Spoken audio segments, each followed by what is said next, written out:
Welcome in. Welcome in. Welcome to the abode. We're here at West Coast Uncensored, really here just welcoming everybody in with a mindset. Well, we have a unified mindset. We might not all be in the same degree or place, but our whole mindset's to learn more and get better and purpose. Why are we here? And all the things and striving and working on yourself to be the highest or greatest version of yourself that you could attain or be to by the peeling back of the veil of self, right? And that's what, this is our purpose of unity, oneness, connection of unity consciousness, Christ consciousness, unity consciousness, and all of the above. So yeah, we're here. We've been doing a little, we just did some very good thing, Manly P. Hall. We also did Edgar. We're gonna do Edgar Caycee today. I told you we're gonna do them, and then we'll be following it up with Hermeticism, exotericism. We're gonna go into what these practices are, and I really like them. One of the last videos we seen when it went into the learning how to operate clairvoyance through a mystery school and how the mystery school operated. The video we just had just recently, yeah. And the name's slipping me. I know the name here. I got it written down here. The name's slipping me. Don't slip me.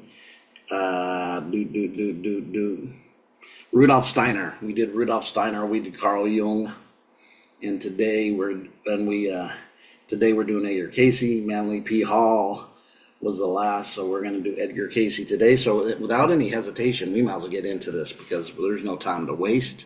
It's time to get the grooving and moving, okay? So what we want to do is add everything here. I have some I have some sharing to share, so I have a few things to share. Britannica page, even a little video. We're going to go to the Britannica page first, or to the Wikipedia. Got Britannica, and we got a video about talking about Edgar Caycee, a short one, but let's talk about him.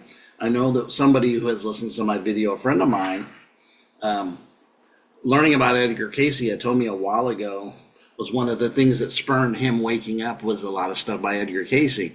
And it's kind of like we've had these different people in our lives, which are almost like archons. And some of them we didn't know about, and some of them we do.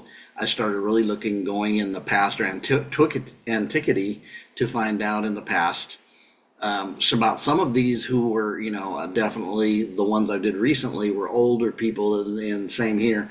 He's been passed away, and of how they operated, how they formed, what they did. So let's read about it. If you don't know about Edgar Caycee, let's learn. And if you do, maybe you find some surprises or, comment some of the stuff you may know that I'm not covering, because I have known about him, but never really deeped into his work. I've looked at some videos. I know somewhat about him. I've watched a couple of videos, but definitely let's read and blend together. All right. So here he is from the 1876, 77 to 1945. So already he's kind of one of the later ones of dying at a certain time. Well, Manly P. Hall died in 1989 in the 1990s. But as you could see, he was an American clairvoyant, claimed to diagnose diseases and recommended treatments for ailments while asleep. During thousands of transcribed sessions, Caycee would answer questions on a variety of subjects as healing, reincarnation, dreams, the afterlife, past lives, nutrition, Atlantis, and future events. Caycee described himself as a devout Christian and being a spiritualist or communicating with spirits. Caycee is regarded as the founder, the principal source of many characteristic beliefs. I would say, is that characteristics, or is that supposed to be charismatic beliefs of the New Age? As a clairvoyant, Caycee collaborated with a variety of individuals, including osteopath Al Lane, homeopath Wesley Kitchum, printer Arthur Lammers, and Wall Street broker Morton Blumenthal. Caycee founded a nonprofit organization, the Association of Research Enlightenment, a popular, highly sympathetic biography of Caycee titled "There's a River there is a river. So his background, it kind of goes into his background. He was influenced by a variety of tradition sources during the Second Great Awakening. Thomas Alexander Campbell founded the Disciples of Christ, a church which sought to restore original Christian teaching. So I'm sure it went into fivefold ministry and more spiritual gift type stuff. So if you go down medical, he was, which promoted the practice of medical clairvoyance. And let me see, founded in his own new religion movement, Christian Science, the Fox Sisters, spiritual influenced by Helena Blavatsky, the founder of the Theosophy, and Blavatsky's writings detail topics like reincarnation, Atlantis, root races, and she's maybe one we're going to end up covering too. So very interesting. What he would do, they call him the sleeper prophet, because when he would go to bed is when he would transcribe, and when he would sleep, he would start talking about things he was seeing in the spiritual realm and gave up words. He even has a lot of prophecy about 2024, which some associated with Donald Trump and what's happening now. So yeah, he's definitely was considered the sleeping prophet, was a nickname he had, because he would do that, and he did this over and over, and people would be there transcribing what he's saying when he was sleeping, and many stuff came to pass. He even would say stuff that was definitely connected to what we would see Notre Dame say. Very highly sensitive to the spirit, even as a young boy, when I read a little bit of his history. So let's go into the Britannica and see what it says before we play the video. But Edgar Caycee, like I said, born in 1877 in Kentucky, was an American self-proclaimed faith healer and a psychic. Talking about me reading that. Let's see. I don't want to tap that Timu underneath there, because it might open up, and I don't want to deal with that. So this is some of his past stuff. A Sunday school teacher. Little formal education, began faith healing in the 1920s in combination of spiritual readings and homeopathic medicines. Of his cures were said to have been accomplished long distance. He settled in Virginia Beach, where he established a hospital in 1928. He made prophecies, including the destruction of New York City and California, claimed to be the recall of past lives, promoted belief of the existence of great civilization as Atlantis 12,000 years ago, or whatever that said. Mysticism, something else we'll cover, the practice of religious mysticism, experience different alternate states of consciousness together with rights. When you see ideologies, it says ethic and rights. Ethics would be like your rites of passage, which would be like going through a mystery school, because you go through a rites of passage. And myths, legends, magic. So he was definitely a term. Mystic is derived from the Greek word mystes, which originally designated an initiate of a secret cult or mystery religion in classical Greece. I'll even make it simple now. If you believe in solving spiritual mysteries, you're a mystic. And many of you are. Here, it's not a woo-woo word. It's an energetic word. It's even connected to the sciences. Of course, you're not going to get that with which I even mentioned how this guy was many other things. Like I said, you go back to these old, in time past, not too distant past, you'll find out many of these people claim to have different disciplines which interacted with the other disciplines, where now I said all you get is an education and get a degree, so-called degree, and then it's just one thing based on, this one thing, but don't understand that the other side of that piece of that slice, that you're just a slice of the pie, is another practice, another discipline that would connect with you, but because they always make it separate, there's a word I'm not thinking of what I use in the other videos, but it's just a training specifically that don't think out of the box of this. So you're not going to see synchronicities that, hey, this science goes with mine. Hey, this other one here goes with what I'm teaching. Let's work together. Let's collaborate. It's always given to them on just one code. And I'm not remembering right the word I usually use. So, yeah, anything else here that's we need to see? Traditional conception of mysticism. He definitely was a mystic. Into the mystic. We will do a video on mysticism in the future. And let's go ahead and go now into, and this one I'm going to play is his shared and shocking, it says predictions of 2024 by the sleeping prophet, mystic, well-respected Edgar Caycee.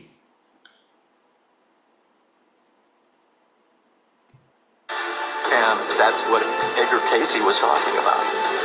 Edgar Cayce was an American clairvoyant who gained fame for his psychic readings on various subjects, including health, spirituality, and future events. His predictions have continued to spark intrigue even decades after his death. Join us as we discuss Edgar Caycee's shocking prediction for 2024. Beginnings of Edgar Cayce.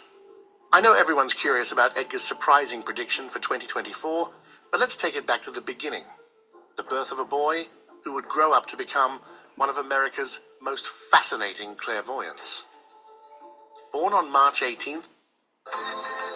Want to take control of your nutrition? Get all of this in every sip of this. 1877, in the quiet countryside of Christian County, Kentucky, Edgar Cayce seemed like any other child. His parents, Carrie Elizabeth and Leslie Burr Cayce, were simple farmers, raising their 6 children with strong Christian values. Little did they know, their son would soon become famous for his otherworldly abilities. Edgar's early life was far from glamorous. His family was not wealthy, and as a result, his education was cut short. After completing 8th grade, young Edgar had to leave school to help support the family. The Caycees moved to Hopkinsville in Kentucky when Edgar was just 16, and it was here that his life would begin to take a mysterious turn. It's often said that a person's true path begins when they face a great challenge.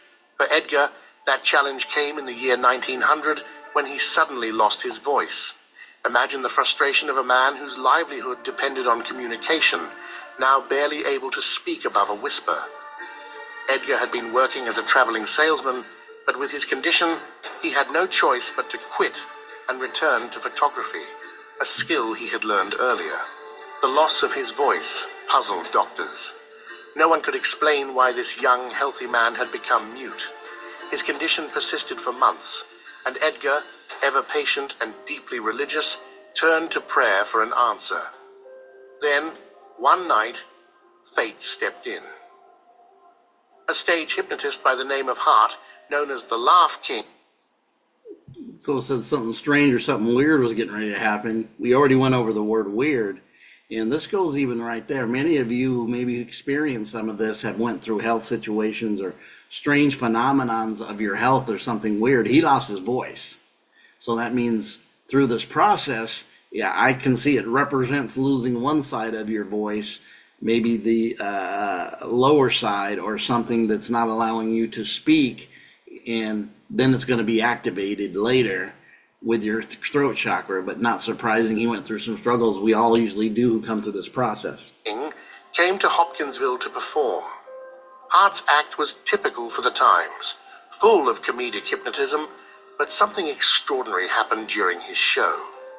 Edgar agreed to be hypnotized, and to the audience's amazement, his voice returned, only while under hypnosis. Wow. Once the trance ended, his whispering resumed. It was a bizarre revelation.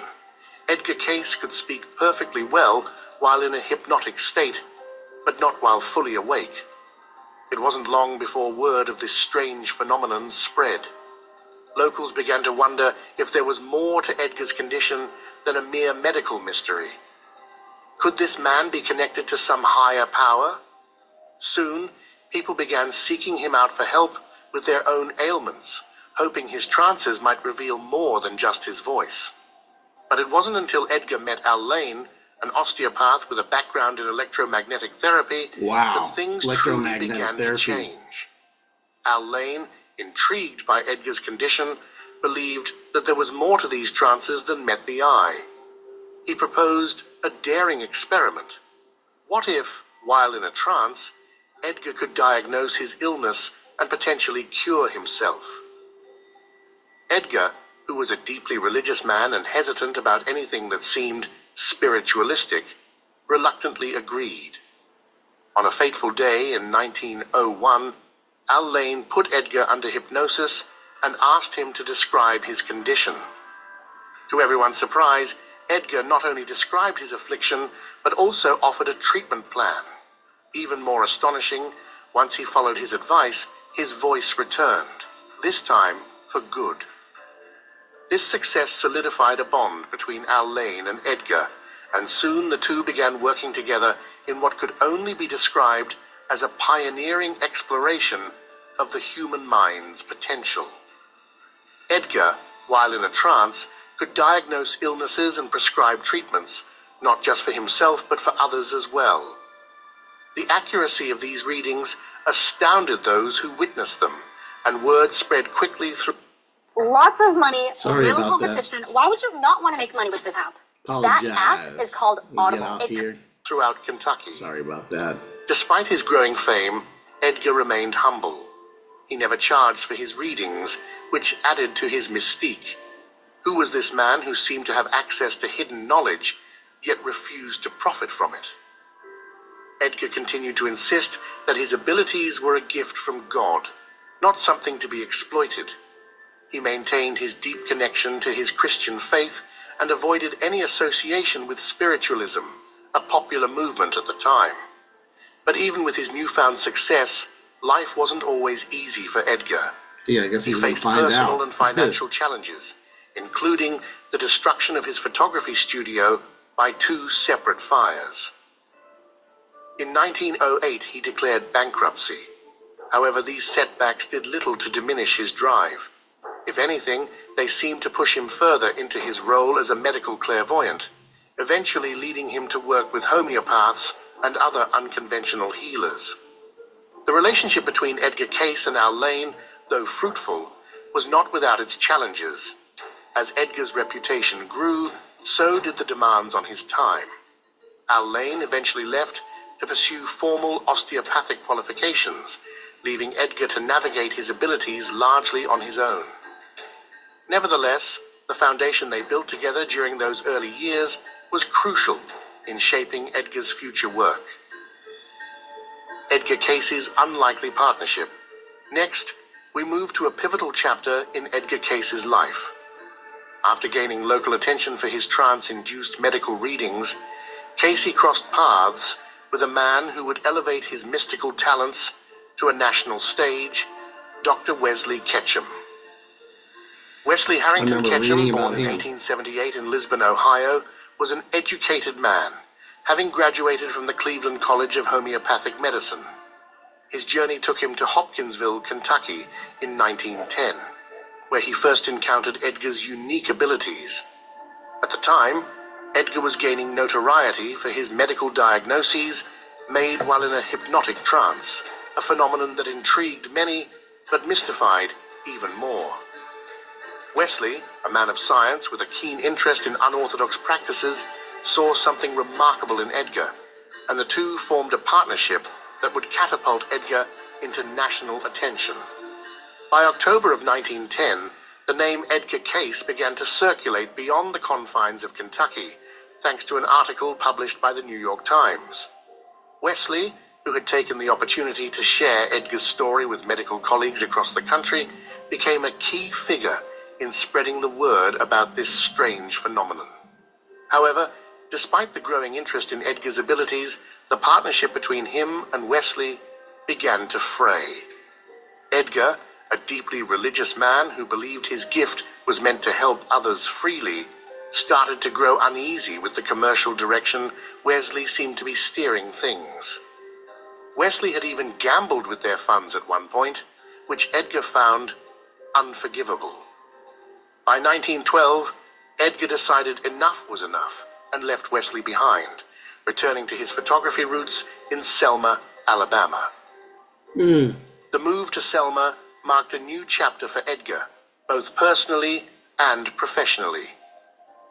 In this small southern town, he returned to his work as a photographer, a trade he had mastered years earlier, and attempted to live a quieter life. But it didn't take long for Edgar's reputation as a medical clairvoyant to catch up with him. By 1913, his name once again appeared in the papers, this time in connection with a breach of contract lawsuit involving his business. Despite his best efforts to retreat into normalcy, it seemed that Edgar's life was destined to be anything but ordinary.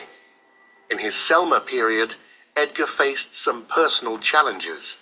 He and his wife Gertrude endured the heartbreak of losing a child, and Gertrude herself suffered from tuberculosis. However, it was also during this time that Edgar's medical readings grew in both popularity and depth. Local newspapers reported that after 3 months of silence, his voice had returned, and soon he was giving readings not only for medical purposes, but also for matters of the soul. The growing interest in Edgar's abilities attracted the attention of many entrepreneurs, some of whom had less than altruistic intentions. From treasure hunters to speculators eager for psychic insights into the cotton market, people from all walks of life sought to capitalize on Edgar's gift. A cotton merchant even offered him $100 a day for readings, a fortune by any standard at the time, but Edgar refused. He remained adamant that his gift was not for financial gain, especially not for something as trivial as I definitely have to give it up that he, for his character and his morals and his content by not giving in. Could have been easily gave in and made a fortune. $100 a day, like they said then, was a lot. Shoot, it gets by now for some people. It could be decently. Kind of fell short, doesn't it, when I look at it and start doing the homework. But then, that was you'd be pretty wealthy. But he was not going to change his character or what he felt that it was not used for. I have to say, I have to admire that, the integrity. Predicting the outcome of horse races or stock market investments. Despite these temptations, Edgar's commitment to using his abilities for good did not waver. In 1920, he participated in an unusual endeavor, using psychic powers to help drill for oil in San Saba, Texas. The venture was ultimately unsuccessful, but it demonstrated Edgar's willingness to explore the boundaries of his abilities in ways that had never been tried before. By the early 1920s, Edgar Caycee's fame had spread far beyond the small circles of medical professionals and local newspapers. He was giving lectures on topics like reincarnation and the evolution of the soul to eager audiences in Birmingham. This is amazing that he's teaching this, because this definitely, in being in the Christian realm, that would be a more spiritual or esoteric Christianity, which I came out of Christianity into esotericism, and that's really when I started even doing preaching, teaching, and traveling around, and then ended up establishing work and helping somebody who had established. I helped establish works-worthy pastor, and the leader was getting up in age twice in Washington and in California, and then established my own in Washington. And this was through esoteric. So when he claims to be Christian, traditional Christian ain't going to go for the stuff he's saying. That's against their dogma. Alabama, and even considered the possibility of opening a hospital dedicated to his unique form of medical clairvoyance. In 1923, the next big step in Edgar's life occurred. He hired a young woman named Gladys Davis to serve as his secretary. Gladys would go on to transcribe his readings for the next 2 decades, a crucial role that helped preserve Edgar's legacy. Okay. With her by his side, transcribing. Edgar's work became more organized and accessible, allowing him to reach even more people seeking his guidance. From Ohio to his final days. I know you are eager to learn more about what awaits us until the end of 2024, but before we delve into that, let's take a few more steps back. In 1923, Edgar Caycee's life took an unexpected turn when he crossed paths with Arthur Lammers, a wealthy printer and metaphysical enthusiast. All right. Arthur, deeply... A what? A metaphysical enthusiast. I'm telling you, people, what we've learned, people in our past that were even claiming to be scientists were actually spiritualists too. It's only since maybe the 1930s and 40s have they got that out of the school system where everybody's just compartmentalized. Everybody gets their degree in discipline at the universities. They're compartmentalized. They only see their compartment. They don't know what's outside of them, even something in another 180, which is connected to them to even make their discipline expand. They're compartmentalized, which is restricted, which would be repel, which would be entropy. What we talked about, Sarah's talked about the entropy, right?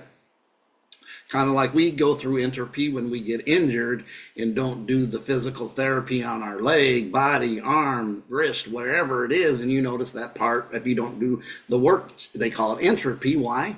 Because it starts getting smaller. Instead of expanding, it retracts. And that's what that actually goes with what I'm saying. Spiritually, you're retracting or expanding. He invested in ideas such as reincarnation and astrology, persuaded Edgar to explore these subjects through his clairvoyant That's Ringo Starr right there. Initially, Edgar, a devout Christian, was skeptical. The notion of reincarnation wasn't something that fit neatly into Christian doctrine. Oh, yeah. And Edgar questioned the validity of the information he channeled during his trances. Busted up his doctrine. Arthur was convinced that Edgar had tapped into something extraordinary. He insisted that Edgar's readings validated his years of metaphysical study. Edgar, unsure of how to reconcile this with his own beliefs, you gotta kick that doctrine out the door, buddy, Edgar. Faith and the esoteric knowledge his reading. Here's the secret billionaires have been hiding from us for years. For years I struggled with bad luck and empty pockets. Then things appeared to support. It was Arthur who invited Edgar to Dayton, Ohio, where they could continue their explorations. Ohio. Get ready, because we're going to hear his 2024 prophecies. Marked a significant chapter in Edgar's life. In Dayton, he produced extensive readings on metaphysical topics that stretched far beyond simple health diagnoses, which he had initially been known for. Here, he delved into philosophical realms that questioned the nature of the soul, when he kicked the religion to the curb, and past lives. But it wasn't long before the situation in Ohio became complicated. Arthur, though enthusiastic, encountered financial difficulties, leaving Edgar in a precarious position. Despite the hurdles, Edgar continued to conduct readings that focused on health and healing. His remedies, often involving dietary changes, electrotherapy, and relaxation, began to attract the attention from various medical professionals. However, Edgar knew that to truly legitimize his work, he needed to collaborate with licensed medical practitioners. He felt a calling to do more than just give readings. By 1925, a voice from one of his trances instructed him to move to Virginia Beach. The idea was simple. This would be the place where his work would finally find a permanent home. By this time, Edgar had built a small team around him, including his wife Gertrude and his loyal secretary, Gladys Davis. As they transitioned to Virginia Beach, Edgar found a new benefactor, Morton Blumenthal, a wealthy trader from New York. Morton, captivated by Edgar's readings, provided financial support to bring Edgar's vision to life. He helped establish the Association of National Investigations in 1927, an organization devoted to psychic research and healing. With the backing of Morton, Edgar's work flourished. A hospital complex was built in Virginia Beach that included a library, offices, and even space for researchers to delve deeper into Edgar's readings.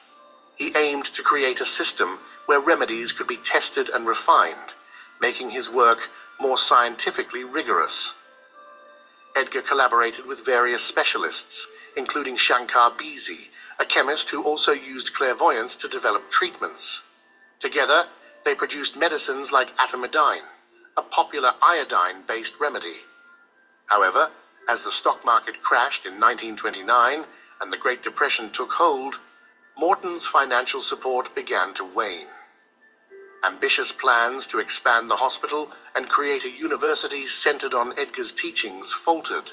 By 1931, Morton had pulled out of the project, and the association was dissolved, but Edgar didn't give up. In the early 1930s, Edgar's focus shifted from physical healing. I'm going to say something. What I admire already, I see that every time anything didn't seem to go his way, instead of just calling it a quits and getting an attitude of I'm a loser, he kept pressing. I know there's more. I've experienced it. These are lessons I'm learning in the failures. I know that I could reach what I want to reach and create because I've experienced it and I know it. And his mindset's not a victim mindset. His mindset's I'm going to get it. These are lessons. These are not defeats. These are just lessons learned.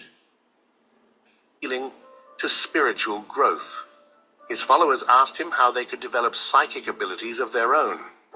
The readings that followed explored topics like intuition, the Akashic records, and soulmates. So now he's going to Edgar's deeper response stuff. was simple yet profound.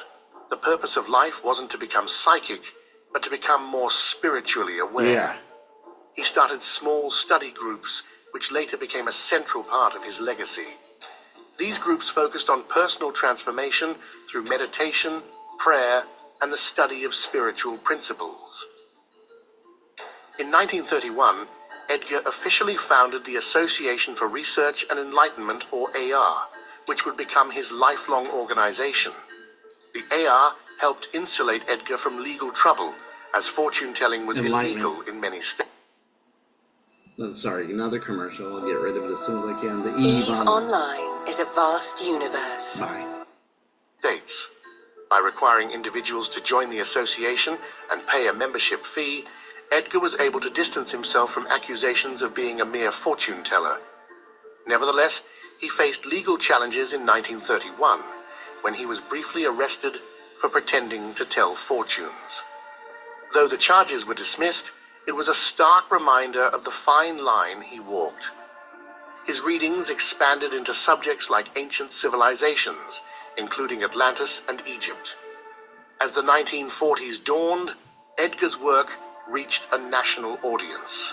In 1943, the article Miracle Man of Virginia Beach was published in Coronet magazine, bringing his story to even more people. However, the intense demand for Edgar's readings began to take a toll on his health. In just 1 year, from June 1943 to June 1944, Edgar performed an astonishing 1,385 readings. Can you believe it? It was too much for his body to bear. Wow. In August 1944, he collapsed, and his readings instructed him to either rest or face death. He chose to retreat to the Virginia mountains with his wife Gertrude, where he suffered a stroke in September. Edgar Cayce passed away on January 3rd, 1945, at the age of 67, leaving behind a legacy that continues to influence spiritual and metaphysical thought today. Prophecies that came true. I know some of you might be wondering why you should trust Edgar's predictions for 2024, even after everything we've said about him. But don't worry, Edgar's here to prove himself. There are many examples of his predictions coming true, and one of Edgar's most famous predictions involved the devastating stock market crash of 1929. In a reading given as early as 1925, he warned a young physician to be careful with his wealth in light of adverse forces set to unfold in 1929. This was an astonishing foresight, considering the world was still experiencing economic prosperity. Then, just 6 months before the crash, Edgar again warned a New York stockbroker of an imminent financial disaster, saying there would be a considerable break and bear market. His specific insight into the looming crash shocked many who later realized that he had correctly foreseen one of the most cataclysmic financial events of the 20th century. Wow. Edgar also predicted the outbreak of World War II, long before tensions in Europe had escalated to global conflict.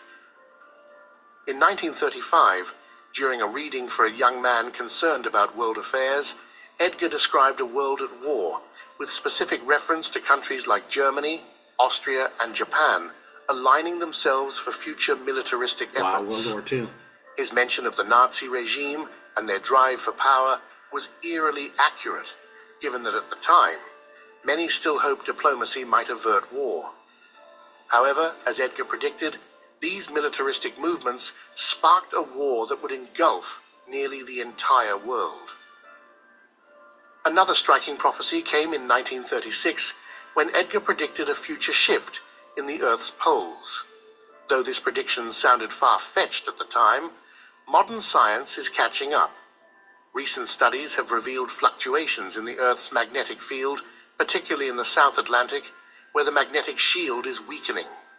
This weakening field could eventually lead to a pole shift, a phenomenon that Edgar had suggested would begin around the year 2000. While we haven't experienced a full pole shift yet, scientists agree that our magnetic field is indeed undergoing significant changes, aligning with Edgar's earlier warning.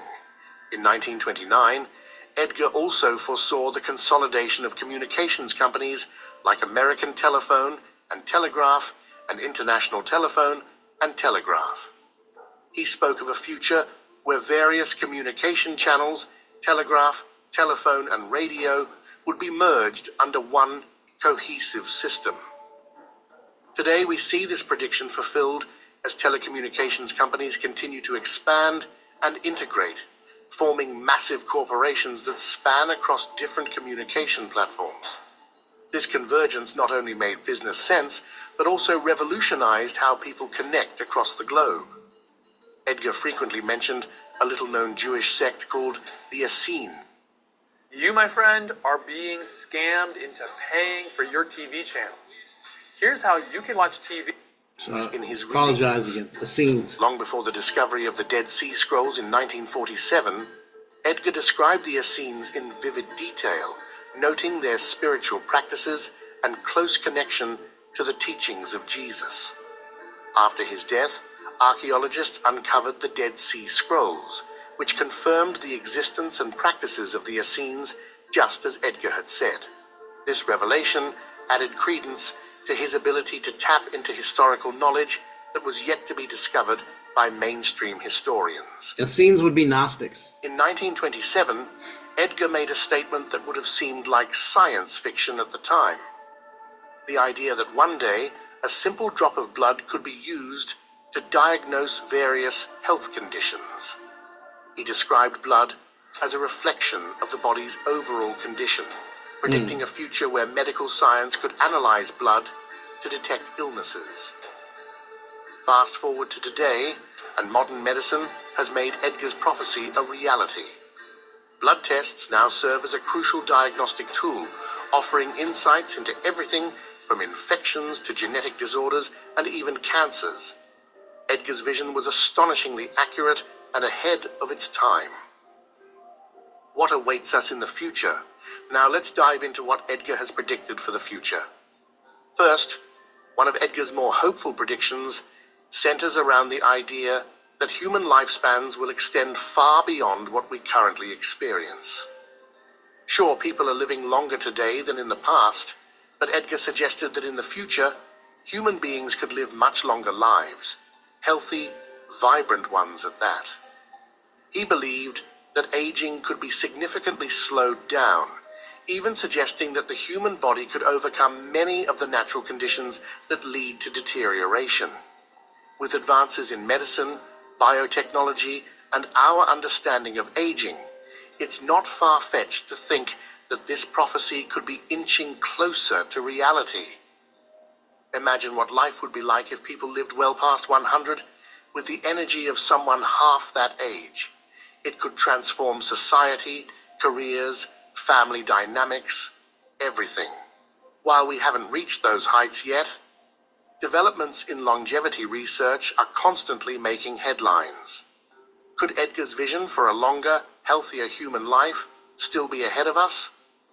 Edgar also prophesied the discovery of a self-fueling motor, an invention that could generate power continuously without needing a traditional fuel source. At a time when concerns over climate change and renewable energy dominate global discourse, the idea of a gasless, self-sustaining energy source feels particularly relevant. While Edgar admitted that the machine might not operate perpetually, he did claim that once it was set in motion, it would continue running with minimal input. With today's increasing focus on renewable That would be, resources, to me, more it's Tesla possible than, that such an not the invention Tesla now, but would a real one. revolutionize energy consumption. Imagine a world where cars, planes, or homes could be powered by an energy source that never needs to be refueled. It's the kind of breakthrough that could change everything. Edgar often spoke of geopolitical upheavals, and one of his notable predictions concerned conflict in the Persian Gulf.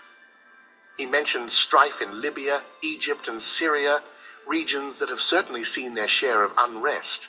He even predicted strife near the Davis Strait and areas above Australia, places that don't always come up in discussions of global conflict, but still offer intrigue. His predictions suggest that these upheavals are not random, but part of larger cycles, perhaps even linked to spiritual or cosmic forces. While it's impossible to say if these specific regions will continue to play a role in future conflicts, history does seem to repeat itself in ways we often overlook. One thing is certain: political tensions in the Middle East and surrounding areas have yet to fully resolve. Perhaps one of Edgar's more abstract predictions revolves around the evolution of human consciousness. He foresaw the rise of a new root race, a group of people with higher spiritual awareness and a deeper understanding of humanity's relationship with God. According to Edgar, this next step in our evolution would signify a new age, where people would be more attuned to their spiritual nature. Hi, I'm JT, and I made Result Hunter, the search engine for conservatives. Let me just tell you what it does. First of all, nature and the interconnectedness of all life. This might sound a bit mystical, but Edgar emphasized that each of us has a role to play. This is funny because right as I'm thinking about this, because I'm thinking about what I'm going to do, does anybody know about the 2040 agenda? Because, you know, we've had 2021, and we know what that was, right? Then we're, you know, the 2030 agenda with the cars. Have anybody looked at 2040 and 45? I'm definitely going to go into that. It's Neuralink being put in, a chip being put in your head so you can upload your consciousness. This would be, to me, the fake inorganic part of what he's talking about, is people raising up their you know, going from 3D to 5D. That's what I see it as. This is the timeline stuff that many in the community are talking about, them who are awakening, are talking about. Is this interesting, but I will share what I'm talking about. Play in preparing for this new race, particularly by focusing on personal soul development. We live in a time where concepts like mindfulness, mental health, and spiritual wellness are gaining more traction. That's what's happening. Could this be a sign that the new consciousness Edgar predicted is already in the works? Edgar also predicted that a hidden hall of records would be found beneath the Sphinx in Egypt, containing records from the lost civilization of Atlantis. According to him, these records also exist in two other places, Bimini and the Yucatan Peninsula. Wow. While no such discovery has been confirmed, Edgar's followers continue to search, hopeful that the Hall of Records will be uncovered. Edgar made a particularly intriguing prediction about China. He foresaw a future where China would become the cradle of Christianity, or rather, where Christian principles would be applied in a more personal, meaningful way. Edgar wasn't predicting that China would become a Christian nation in the traditional sense, but rather that the country would lead the way in spiritual development, serving as an example of how to live according to universal spiritual truths. In recent years, we've seen China grow in influence, not only economically, but culturally and politically. Could spiritual transformation be the next step in its rise to global prominence? According to Edgar, this will take time, far off, as he said, but it's a thought-provoking concept nonetheless. Finally, Edgar's prophecies touch on the second coming of Christ. While many Christians await this event with anticipation, Edgar suggested that it could happen in a more subtle, spiritual sense. He predicted Within. that there would soon be another figure on earth who would prepare the way for the return of Christ. Shocking prediction for 2024. Many of you will think that all these predictions are far from us. However, the sleeping prophet thought of everything, so before his death, Edgar Cayce shared a shocking prediction for 2024. According to him, in November 2024, you will be shocked because political upheaval and the emergence of a new kind of leadership will reshape the United States in ways we've never seen before. Edgar foresaw a time of dramatic change, with a need for leaders who would challenge the status quo and bring ethical and spiritual awareness to politics. Fast forward to today, and we can't help but wonder if Donald Trump aligns with Edgar's vision. Trump's unconventional leadership style, his ability to stir up the political scene, and his influence on reshaping the Republican Party certainly fit Edgar's description of leaders who rise to challenge traditional political norms. Could Trump's return to the political stage in 2024 be the very transformation Edgar predicted? Some believe that Trump's assertiveness while polarizing is part of the larger political realignment Edgar hinted at, but it's not just about one man. Edgar also spoke of broader shifts in political ideologies, where new movements and ideas would surface, forcing the country to rethink its direction. As the 2024 election approaches, it seems like we are on the brink of such a shift.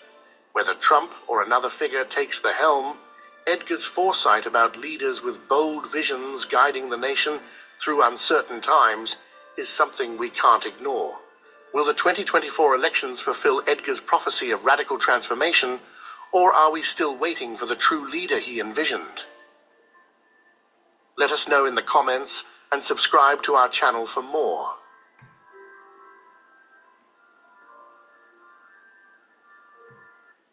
Very interesting stuff, man. Truly, Edgar Caycee had an amazing experience, and I had known about him, but there's a lot of stuff dropped on me. I didn't know that he's hitting these prophecies, even about the Depression and some other stuff he hits. Interesting with 2024. I don't know how to take that, of what was said to what I see now happening. But that still remains to be seen, I guess. Definitely open, because we don't know exactly what he was saying would happen. Anyways, you guys, I don't want to keep going. This ended up being a longer video. For some reason, I thought it was like half the time that it was, but I thought it was worth listening to hear this. This is Edgar Caycee. He was called the Sleeping Prophet. Many of you may know and have read his books and seen videos, and I do know somebody who he said that he was instrumental in his awakening. So you guys have a great day.